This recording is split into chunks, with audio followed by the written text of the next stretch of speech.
불교 강좌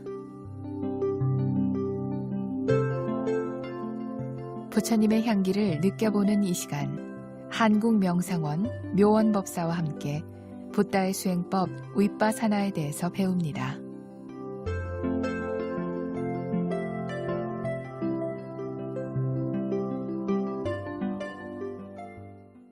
안녕하십니까, 묘원입니다. 법은 대상의 법과 진리의 법이 있습니다. 어느 것이나 알아차릴 대상에 속합니다.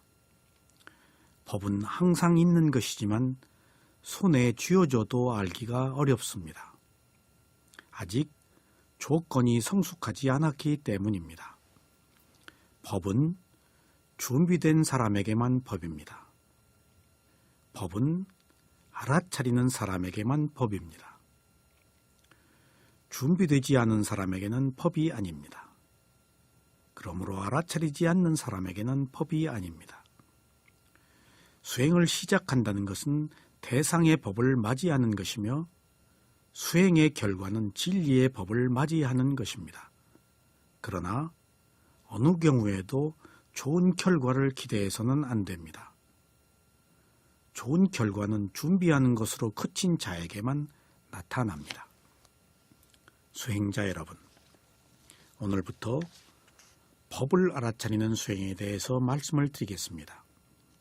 이 수행을 법념처라고 합니다. 지금까지는 몸을 알아차리는 수행과 느낌을 알아차리는 수행과 마음을 알아차리는 수행을 공부했습니다.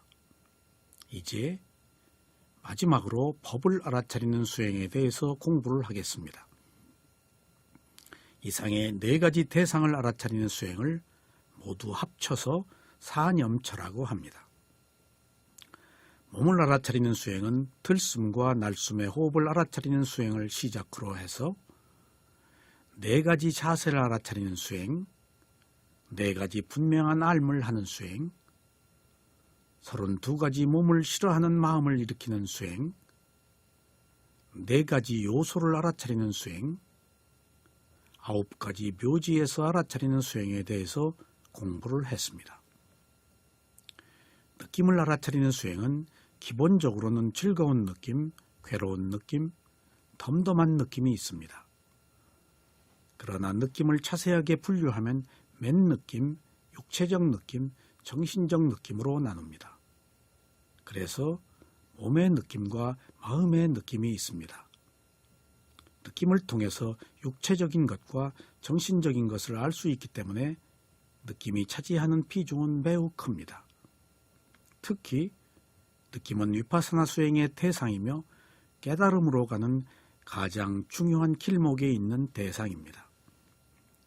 몸과 마음을 느낌으로 알기 때문에 느낌이 중요하기도 하지만 느낌을 통하여 찰나산매가 생겨 대상을 분리해서 알아차리는 위파사나 수행이 발견되었던 것입니다. 오직 느낌을 통해서만이 무상고무와의 법을 알 수 있기 때문에 느낌을 깨달음의 황금의자라고 하는 것입니다.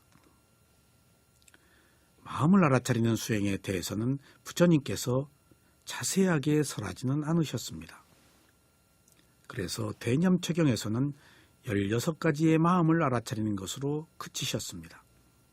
그러나 사실 16가지의 마음 안에 모든 마음이 포함되어 있기 때문에 반드시 소홀하다고 말할 수는 없습니다.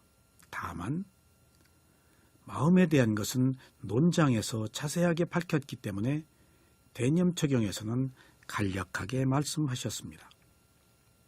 뿐더러 마음을 알아차리는 수행이 가장 중요한 수행이지만 수행자들에게는 어려움이 있기 때문에 몸과 느낌을 알아차리는 수행보다 자세하게 다루지 않으신 것으로 이해됩니다. 사실 논장도 대중들이 이해하기 어렵기 때문에 대중들에게는 설하지 않고 천인들에게 설하신 법문입니다. 그리고 지혜가 수승한 사리붓다 존자에게만 설하셨습니다. 2500년 전에 몸을 알아차리기도 힘든 시기에 보이지 않는 마음까지 알아차리는 것이 결코 쉬운 수행 방법은 아니었을 것입니다. 그러나 이번에 발표한 대념처경에서 마음에 대해서 다각도로 접근해서 좀 더 구체적으로 밝혔습니다. 그러므로 이번에 밝힌 내용은 경전에 없는 내용을 많이 보완하였습니다. 마음을 알아차리는 수행에서는 처음에 마음이 무엇인가에 대하여 논장에 있는 내용을 요약하였습니다. 그리고 부처님께서 설하신 16가지 마음을 알아차리는 방법을 공부하였습니다. 그리고 모곡사야도의 13가지 마음을 알아차리는 방법을 공부했습니다. 그리고 마지막으로 한국명상원에서 마음을 알아차리는 수행 방법 4가지를 공부했습니다. 그러므로 마음이 무엇인가를 아는 것에서부터 마음을 알아차리는 방법이 다양하게 제시되었기 때문에 심념처 수행에 한 걸음 가까이 가실 수 있을 것입니다. 이렇게 마음을 알아차릴 수 있을 때 다음 단계인 법에 대한 바른 견해를 얻을 수가 있습니다. 마음을 알아차림으로 인해 법이 완성되어야 비로소 도가를 성취하여 행복을 얻을 수 있습니다. 지금부터 법을 알아차리는 수행을 말씀드리겠습니다. 법을 빨리어로 담마라고 합니다. 빨리어에서 담마라는 말처럼 다양하게 쓰이는 말이 없을 것입니다. 빨리어 사전에는 담마에 대한 해석이 무려 30여 가지가 있을 정도입니다. 그중 일부만 소개하면 담마라는 뜻이 법, 진리, 이론, 정리, 상태, 성질, 사물, 도 등등이 있습니다.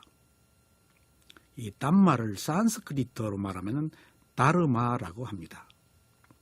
그래서 이 법이라는 말을 크게 2가지로 요약하면 진리로서의 법이 있고 마음의 대상으로서의 법이 있습니다. 진리로서의 법은 무상, 고, 무아입니다. 마음의 대상으로서의 법은 사념처 수행입니다. 수행자가 수행을 하기 위해서는 반드시 대상이 있어야 하는데 이때 알아차릴 대상을 마음의 대상이라고 합니다. 이것이 바로 법인 것입니다. 일부 학자들 사이에서는 진리의 법으로 쓸 때는 영어의 첫 글자를 대문자로 써서 담마라고 표기합니다. 그리고 마음의 대상으로 쓸 때는 영어의 첫 글자를 소문자로 써서 담마라고 표기하기도 합니다. 법을 나눌 때는 관념적인 법이 있고 궁극적인 법이 있습니다. 관념적인 법은 세속의 관점에서 본 진리입니다. 궁극의 법은 출세간의 관점에서 본 진리입니다. 이것을 세속의 법과 출세간의 법이라고 합니다. 여기서 간과해서는 안 되는 것이 있습니다. 세속에 있는 실제하는 것이라면 그것도 진리라는 것입니다. 그래서 이것이 세속의 진리입니다. 그러므로 진리의 개념은 매우 포괄적인 것입니다. 그것이 좋건 나쁘건 실제로 있는 것이라면 진리라고 할 수 있습니다. 이것이 위파사나 수행에서 가져야 할 바른 인식입니다. 이런 인식으로부터 출발하지 않으면 결코 궁극적 진리에 도달할 수가 없습니다. 어떤 것에 대해서나 선입관을 갖지 않고 수행을 시작하는 것이 기본 자세입니다. 우리가 알고 있는 기존의 관념의 벽을 뛰어넘기 위해서는 반드시 이런 알아차림이 필요합니다. 예를 들어서 우리가 크다고 했을 때에도 크다는 것은 관념입니다. 크다는 기준은 온전하게 자신의 판단에 의한 것입니다. 무엇에 비해 크다는 것인가요? 기준이 있다면 그것은 자신이 설정한 기준일 뿐입니다. 작다는 것도 마찬가지입니다. 무엇에 비해서 작다는 것입니까? 사회 통념과 진실은 항상 다른 것입니다. 이처럼 대상이 가지고 있는 진실을 알기 위해서 무엇이 되었거나 있는 그대로의 실제를 알아차려야 합니다. 수행자에게 법이라고 할 때는 먼저 알아차릴 대상으로서의 법을 말합니다. 이것이 사념처로 몸, 느낌, 마음의 대상인 법입니다. 이렇게 네 가지 대상을 알아차려서 지혜가 성숙되면 자연스럽게 무상, 고무아를 알게 됩니다. 이때 지혜로서의 법을 알아차리는 것입니다. 그러므로 처음에는 대상으로서의 법이, 나중에 수행을 해서 지혜가 나면 진리의 법이 됩니다. 신념처 수행에서는 기본적으로 몸을 대상으로 알아차리고, 수념처 수행에서는 느낌을 대상으로 알아차리고, 심념처 수행에서는 마음을 대상으로 알아차리는 수행을 합니다. 그러나 법념처 수행에서는 신념처와 수념처와 심념처를 모두 포함합니다. 법념처는 이상 세 가지 수행을 모두 포함할 뿐만 아니라 세 가지 수행을 하면서 나타나는 다양한 장애와 지혜를 모두 알아차리는 수행입니다.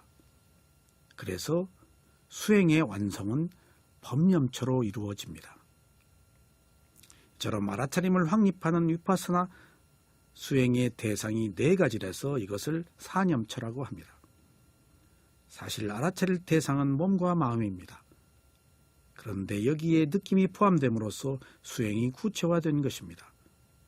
그리고 이들 세 가지가 모두 알아차릴 대상이기 때문에 자연스럽게 법념처가 포함되어 완벽한 수행 체계가 이루어진 것입니다. 마음은 대상이 없으면 일어나지 않기 때문에 대상을 가진다는 것이 수행의 기본적인 조건입니다. 그런 의미에서 대상이 갖는 의미가 중요합니다. 만약 알아차릴 대상이 없다면 수행이라고 말할 수가 없습니다. 그래서 법이 없는 수행은 없습니다. 수행을 할 때는 왜 네 가지 대상을 알아차려야 하는지 이해해야 합니다. 그래야 수행자가 과연 무엇을 알아차리고 어떻게 알아차릴 것인가를 알 수 있습니다. 일반적으로 수행을 말할 때 무엇이 중요하다는 것만 강조합니다. 그래서 관념에 머무는 수가 많습니다. 위파사나 수행은 대상을 어떻게 알아차릴 것인가를 구체적으로 제시하고 있습니다. 그래서 관념에 머물지 않고 실제를 알아차리도록 합니다. 사실 관념의 입장에서는 실제를 알 수 없기 때문에 구체적 실천 방법을 제시할 수 없는 한계가 있습니다. 알면 말할 수 있지만 모르기 때문에 그냥 관념에 그치고 마는 것입니다. 법은 알아차릴 대상입니다. 그 대상이 바로 사념처입니다. 그런데 이 사념처에 포함된 것은 좋은 것과 나쁜 것을 구별하지 않습니다. 그래서 수행의 대상은 선심이나 선행만을 대상으로 하는 것이 아닙니다. 불선심이나 불선행만을 대상으로 하지도 않습니다. 몸과 마음을 가지고 수행할 때는 몸과 마음에 나타나는 모든 것이 대상입니다. 그래서 특정한 것만을 대상으로 하지 않는 것이 위파사나 수행의 특징입니다. 그래서 위파사나 수행의 대상은 선악이 없고 좋고 나쁜 것이 없습니다. 그것들은 모두 대상입니다. 그러므로 수행을 할 때 몸과 마음을 가지고 살면서 나타나는 모든 것들을 모두 대상으로 삼아야 합니다. 만약 이 대상들 중에서 어떤 것은 되고 어떤 것은 안 된다고 한다면 이것은 실제를 알아차리는 수행이 아닙니다. 몸과 마음을 가지고 살면서 나타나는 모든 것이 수행의 대상이어야 비로소 사실에 입각한 것이라고 말할 수 있습니다. 사실에 입각한 것이어야 그것들의 진실을 알 수 있습니다. 이렇게 알아차릴 대상에 대해서 차별이 없는 것이 위파사나 수행입니다. 그래서 위파사나 수행에서만 대상을 있는 그대로 볼 수 있습니다. 위파사나가 아닌 사마타 수행에서는 대상을 있는 그대로 볼 수가 없습니다. 왜냐하면 관념을 대상으로 수행을 하기 때문입니다. 그리고 어떤 목적을 가지고 수행을 하기 때문입니다. 이렇게 대상에 차별을 두지 않는 것이 수행을 시작할 때부터 바른 견해를 가지고 시작하는 것입니다. 비파사나 수행은 있는 그대로의 것을 알기 위해서 하는 수행입니다.